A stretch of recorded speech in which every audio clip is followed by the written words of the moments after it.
Your biggest growth risk isn't what's visible, it's what's hidden underneath the surface. Today, we're going to talk about everyone's favorite topic, technical debt. Here are 4 areas where we can find hidden tech debt.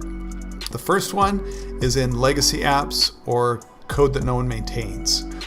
So that's a huge risk for companies, is to have a legacy application that is limping along. Number 2, this is common, especially in larger projects, larger code bases, is duplicated code. So there are several different ways to do the same thing.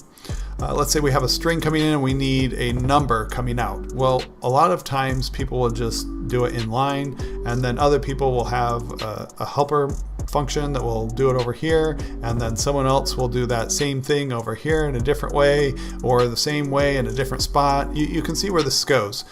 You need someone who's overseeing all that and can take a look and know, we already have that, let's use this code over here. That's where a good code review process comes into play. Number 3, shortcuts. I know we all like taking shortcuts because we need to go to market quickly, but unfortunately those shortcuts come at a cost.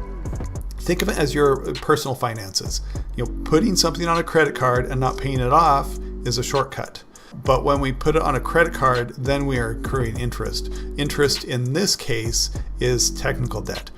So I've often said you wouldn't put your dev on a credit card. You just wouldn't. That's not a good idea financially. But we do that as we take shortcuts. So look for the shortcuts that are being taken.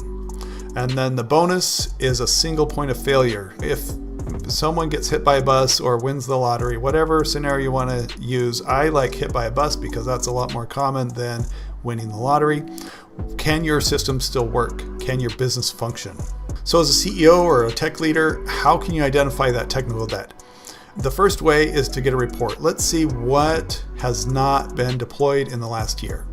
Let's see where people aren't working.